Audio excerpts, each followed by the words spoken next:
No todo aquello que creemos que está en nuestra mente lo sabemos exactamente tal como es. No tenemos un conocimiento total y absoluto de nuestra realidad, ni emocional ni cognitiva. Es decir, ni de aquello que sentimos, ni de aquello que pensamos que sabemos. Hay una parte de nuestra mente que está oculta, que no se nos hace clara, que no la tenemos evidente. A esta parte de esta mente vamos a referirnos en este capítulo.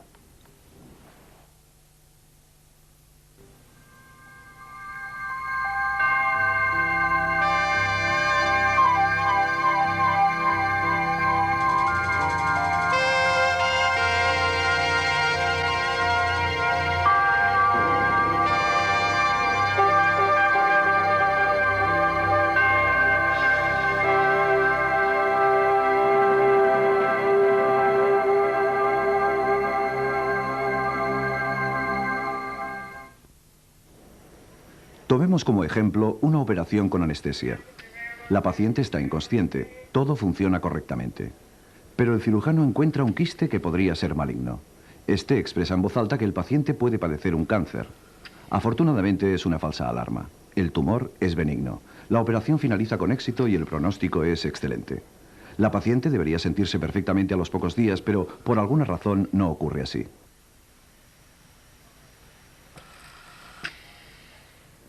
Después de la operación, la paciente sufre apatía y melancolía. Nadie puede entender por qué, y ella todavía menos. Finalmente, cuando la depresión se fue agudizando, recurrió a un terapeuta quien decidió usar la hipnosis con el fin de averiguar el origen de su problema. Mientras la mente de la paciente revivía la operación, la verdad salió a la luz. A pesar de que su estado era inconsciente, había podido oír cómo el cirujano expresaba que podía tener cáncer. Esto la traumatizó de tal forma que la sumó en una depresión, aunque aquella suposición resultara ser una falsa alarma. El comentario del cirujano permanecía enterrado en su mente subconsciente, zona normalmente inalcanzable para nuestra consciencia, a no ser que se utilicen métodos especiales como la hipnosis. Tras diversos experimentos realizados siguiendo este caso, los anestesistas daban mensajes positivos y negativos a diferentes pacientes quirúrgicos mientras se encontraban bajo anestesia. Ninguno de los pacientes informó haber sido consciente de lo que ocurría durante la operación. Sin embargo, bajo el estado de hipnosis, algunos de los que fueron objetos de mensajes negativos pudieron dar un informe casi literal de los comentarios del anestesista, mientras otros manifestaron intensos estados de ansiedad. Otro grupo de pacientes expuestos a comentarios positivos durante las operaciones requirieron dosis más reducidas de calmantes tras la intervención y fueron dados de alta antes que los pacientes operados en silencio o con música. Sin embargo, hay que subrayar que los procesos subconscientes durante la anestesia son muy complejos y es muy difícil obtener pruebas consistentes para demostrarlos. Este fenómeno de la consciencia del subconsciente plantea algunas preguntas fundamentales sobre la naturaleza de la mente humana y su funcionamiento a la hora de conectarnos o desconectarnos con el mundo que nos rodea. ¿Es posible que los hechos y experiencias que transcurren en el nivel inferior de la consciencia afecten a nuestros estados de ánimo, influyan en nuestras acciones y lleguen hasta alterar nuestra salud? ¿Y cómo es posible que ignoremos algo que nuestra consciencia oculta conoce? En la civilización occidental se ha mantenido tradicionalmente que la razón, la libre elección y las decisiones reflexionadas son los factores que determinan nuestros actos. Damos por hecho que disponemos de un acceso directo a nuestros pensamientos, sentimientos y recuerdos más significativos, y que es verdaderamente posible conocerse a uno mismo. Al mismo tiempo, el cerebro ha sido considerado como un centro de mando monolítico, capaz de saberlo todo, dado que es el dueño de todos sus reconocimientos e inspecciones. Sin embargo, recientes experimentos en neurociencia sugieren una concepción alternativa. Parece ser que nuestro cerebro está estructurado en varios minicerebros, o módulos cognitivos independientes. Cada uno tiene asignada una función concreta como, por ejemplo, hablar, leer o dibujar. Además, nuestra mente se dedica a esconder algunas verdades que preferimos no afrontar, sean recuerdos desagradables o experiencias actuales. Como resultado, para conocerse a uno mismo es necesario explorar el reino oscuro del inconsciente y del subconsciente, lugar donde la consciencia puede desempeñar distintos papeles.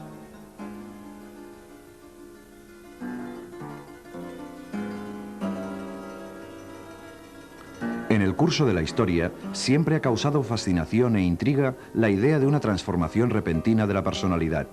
El pasar de nuestro yo consciente a algo que yace ya más allá de nuestro control, como muestra esta versión antigua de la película Dr. Jekyll y Mr. Hyde. Este concepto también lo vemos en los cuentos de brujas, las pócimas mágicas y en los rituales vudú. En las historias de demonios que poseen a sus víctimas y se adueñan de su alma. Y también en las esculturas y artes de los indios del noroeste, figuras que representan animales convertidos en humanos. Y a pesar de que no poseemos pruebas que verifiquen la existencia de animales humanos, o brujas, o demonios, sabemos que existen unas sustancias químicas que pueden alterar considerablemente el funcionamiento de la mente, al igual que la personalidad. Se puede perturbar intensamente la consciencia mediante drogas psicoactivas, como los alucinógenos, principalmente el LSD, el psilocibin y la mescalina. Y la más común, la marihuana. Un estudio acerca de unas 500 sociedades mundiales muestra que el 90% ejercen alguna forma de alteración de la consciencia de tipo cultural, en algunos casos mediante las drogas, manifestándose así las visiones, los espíritus y apariciones, y en otros mediante la meditación o el ayuno. También se puede alterar la consciencia de forma dolorosa, a causa de las enfermedades mentales. Los psicólogos utilizan el término disociación cuando se refieren a los distintos niveles de funcionamiento de la mente, que carecen de consciencia o sin una completa transferencia de información de un nivel de la mente a otro. La forma más traumática de disociación es el trastorno mental conocido como personalidad múltiple. Una persona que desarrolla una serie de personalidades diferentes, cada una de ellas dotada de unas características y de un estilo particular. F.W. Putnam, del Instituto Nacional de la Salud Mental de Bethesda, Maryland, está especializado en los trastornos de personalidad múltiple. Los rasgos más comunes que hemos encontrado después de investigar muchos casos de personalidad múltiple apuntan que, antes de cumplir los 12 años, estas personas han sido víctimas de severos abusos y muy a menudo de una forma sádica. Este tipo de personalidad se desarrolla en la infancia antes de los 12 años, generalmente a los 5 o 6 años. Y estas personalidades conservan recuerdos fuera de la consciencia, ya que son muy dolorosos para el niño. De esta forma, el niño puede hacer vida normal sin sentirse abrumado por recuerdos de vejaciones y traumas que han sufrido en su casa.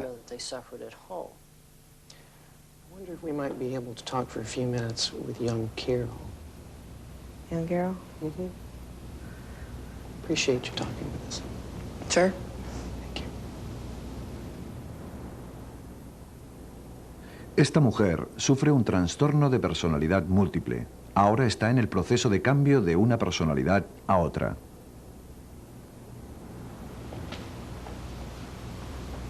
Hey. Hi. Do you see the lady over there? That's Janice, or Joanne. Hey, Baxter. Joanne, and she has Baxter. Thank you. And what is your name? Young Carol. Can you tell me how old you are? 7. I'm 7.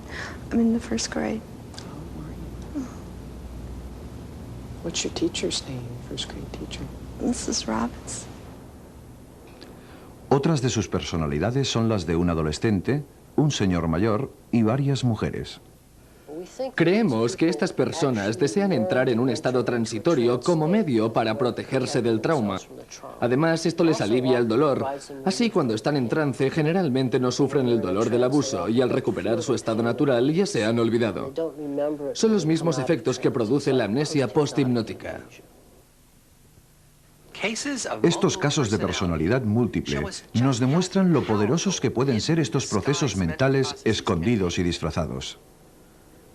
Quizá lo suficientemente poderosos para protegernos de recuerdos o experiencias demasiado dolorosas para aceptarlas de manera consciente, o quizá demasiado peligrosas para incorporarlas a nuestros principios y valores morales. Estos procesos mentales ocultos que ejercen una influencia directa o a veces deformada en la manera en que vivimos el mundo, actúan al margen de nuestra mente consciente, pertenecen al dominio inconsciente de la psique humana. Recuerden a Sigmund Freud, el primero en explorar el inconsciente. Él creía que era ahí donde yacían desterrados los deseos sexuales más primitivos, los impulsos agresivos y los recuerdos dolorosos. Según Freud, estos pensamientos y sentimientos traumáticos que amenazan con aturdir a su víctima si se dejan libres, son extraídos por la fuerza de nuestra consciencia mediante un proceso llamado represión. Pero con el tiempo, las cadenas que aprisionan estos pensamientos en el inconsciente empiezan a destensarse hasta que se dispara una alarma. Esta es una aguda ansiedad que señala una escapatoria inminente hacia la consciencia. A fin de impedir este escape, aparecen nuevas defensas, mecanismos de defensa del ego que se activan para contener a estos pensamientos y sentimientos prisioneros a toda costa.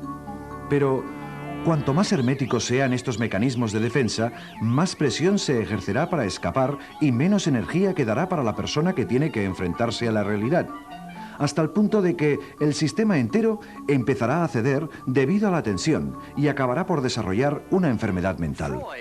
Según Freud, este funcionamiento del inconsciente humano influye en todas nuestras decisiones, elecciones, recuerdos y sueños. Llega más allá de los lapsus lingue, denominados lapsus freudianos, como por ejemplo el recibir a un invitado diciendo «qué triste estoy de que hayas venido», en lugar de decir «qué contento estoy de que hayas venido». Errores de este tipo, según Freud, se deben a la existencia de ventanas abiertas en nuestros sentimientos inconscientes que de otra manera permanecerían ocultos. Sin embargo, actualmente los expertos están demostrando que el inconsciente es mucho más que un almacén de lo desagradable y lo prohibido. Representa un proceso básico que todos usamos regularmente. El inconsciente opera cuando nosotros actuamos o sentimos sin ser conscientes de lo que nos está influyendo.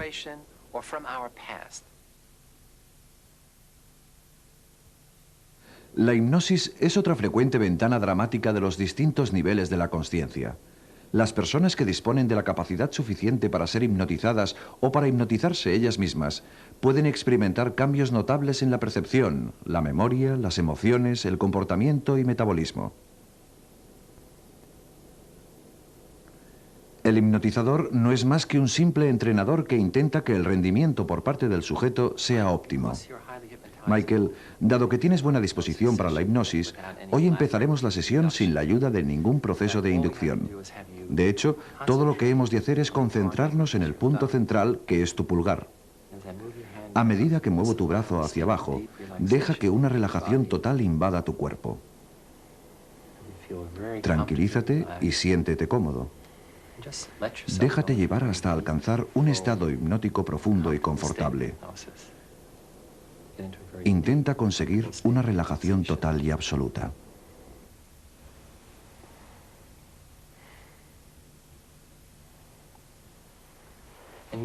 Y ya sabes que la hipnosis te permite alterar algunos aspectos de la realidad. El visualizar estas cosas y crear imágenes nuevas afectan a tus pensamientos, sentimientos y acciones.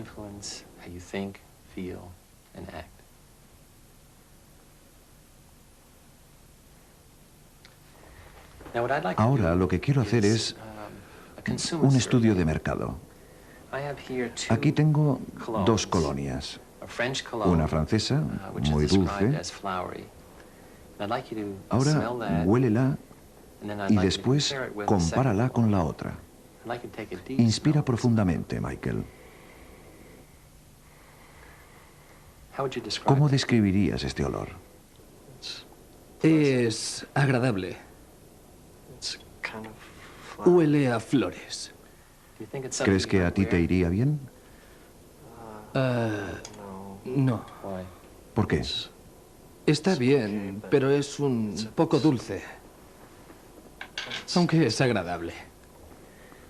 Michael, ahora quiero que hagas lo mismo con la otra colonia. Es de California y es perfumada. Inspira lo más profundamente posible.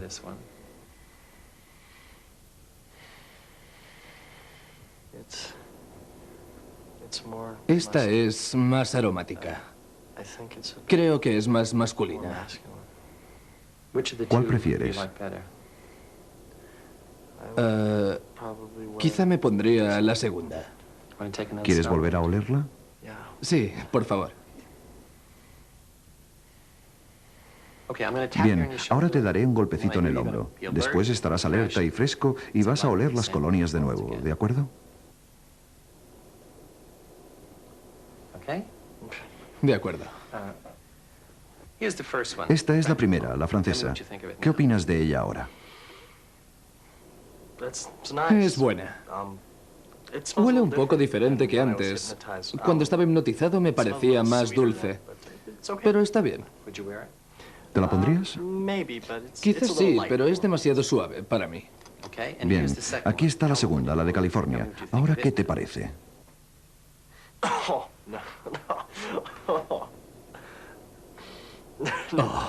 es terrible. Mira lo que es. Amoníaco.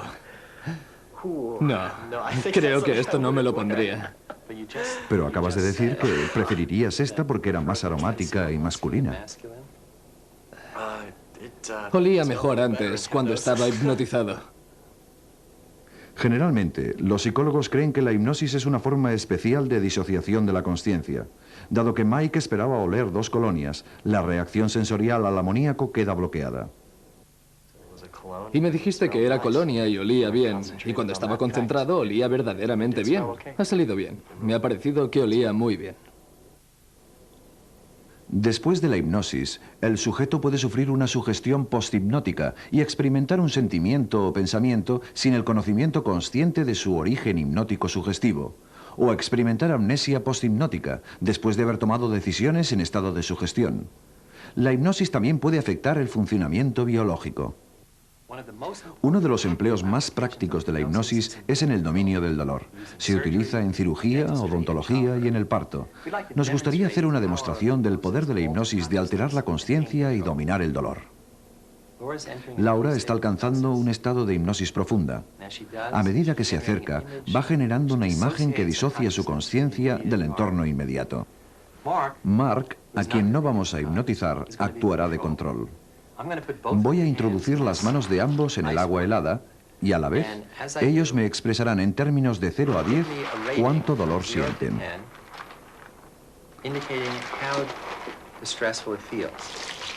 0 indica nada, 5 dolor moderado y 10 es el límite de la tolerancia del dolor, momento en que deberán extraer el brazo del agua.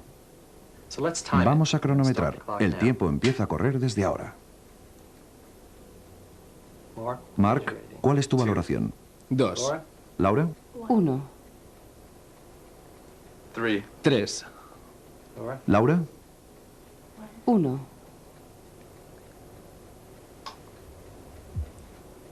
4. ¿Laura? 1. 5. ¿Laura? 1. 7. ¿Laura? 1. 9. ¿Laura? 1. Trata de mantenerla en el agua tanto tiempo como puedas. 9. ¿Laura? 1.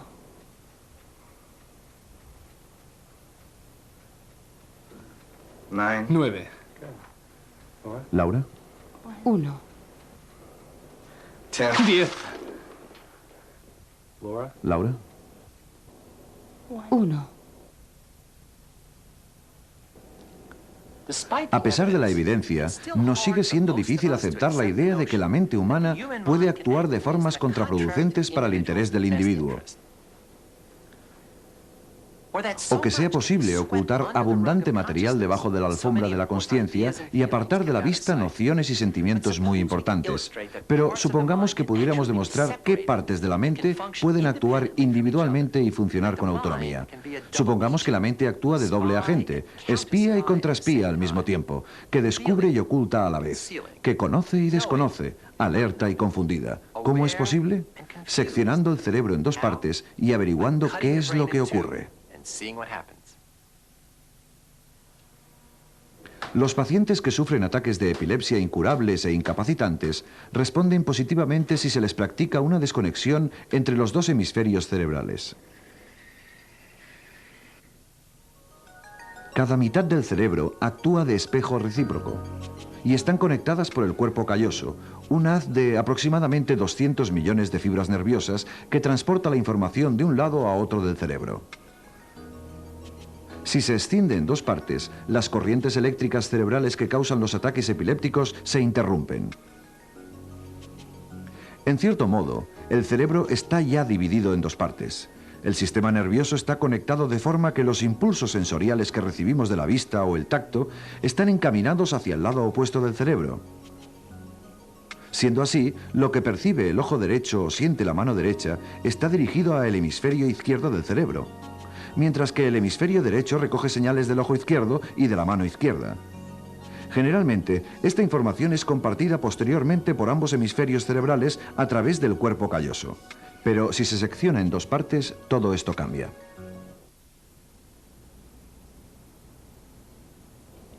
Esta demostración muestra los efectos que ha causado esta intervención quirúrgica en pacientes epilépticos. Esta mujer fija sus ojos en el punto central de la pantalla. El hemisferio derecho del cerebro solo percibe el campo visual izquierdo y el hemisferio izquierdo solo abarca el campo visual derecho. Cuando aparece una forma en el campo visual derecho o en el izquierdo, esta mujer debe emparejarla con una de las otras dos formas que aparecen en la parte inferior de la pantalla. A veces se le pide que la señale con su mano derecha, controlada por el hemisferio cerebral izquierdo, y otras veces con su mano izquierda, controlada por el hemisferio cerebral derecho. Cuando esta persona tiene que utilizar su mano izquierda para emparejar la forma que aparece en el campo visual derecho, comete más errores que al utilizar la mano derecha y viceversa.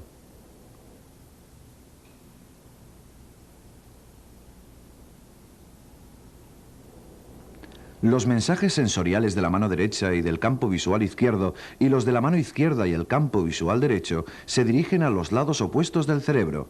Esta información no es posible compartirla, ya que la conexión entre ambos lados ha sido interrumpida. Otra de las complicaciones del fenómeno de la disección cerebral reside en que cada una de las partes del cerebro funciona mejor para según qué tareas. El hemisferio derecho parece que responde mejor a problemas perceptuales, reconocimiento de modelos y relaciones espaciales, mientras que el izquierdo parece dominar mejor el lenguaje, los análisis y las explicaciones. Michael Gazzaniga está dirigiendo una investigación en la Escuela Médica de Dartmouth y se ha especializado en el estudio psicológico de los pacientes que han sufrido una intervención de división de cerebro. Lo que hemos descubierto en estos pacientes es que es necesario la existencia de un camino final común. Un sistema cognitivo que una y adecúe todos los comportamientos que se desbordan, sean comportamientos reales, cambios de humor o lo que sea. Requerimos un sistema que permita integrar estos aspectos e interpretarlos mediante una historia continua de quiénes somos, qué somos y dónde estamos o hemos estado. Y examinando al paciente neuropsicológico, su cerebro partido, como diríamos nosotros, nos permite hacernos una idea. Comprobamos que el cerebro está estructurado en varios módulos, en numerosos subprocesos. Estos módulos independientes pueden crear comportamientos auténticos, pueden provocar cambios de humor. Pero no queremos un sistema que contenga módulos que desorienten los comportamientos y los desintegre. Al contrario, debe existir algo que reúna todo esto y lo unifique en una única teoría. Una teoría que explique quiénes somos y cuál es nuestro lugar en relación con el mundo. La información neuropsicológica de los pacientes con perturbaciones de índole focal indica que hay algo en el hemisferio izquierdo llamado el intérprete, que se encarga de esta integración. El intérprete constituye un rasgo imprescindible del cerebro humano que proporciona esta clase de independencia para nuestra vida, ya que reúne en un mismo bloque nuestros propios acontecimientos personales. Se encarga de interpretar nuestras reacciones individuales. Este es el sistema que se responsabilizará de nuestra propia percepción, de nuestra perspectiva única y de nuestro único sentido de uno mismo, algo que todos creemos poseer. Varios neurocientíficos y psicólogos cognitivos piensan que si el cerebro es de hecho una confederación de módulos, debería actuar así. Un módulo se ocuparía de distinguir rostros de personas, otro se encargaría de realizar operaciones matemáticas y un tercero de percibir los ángulos y demás.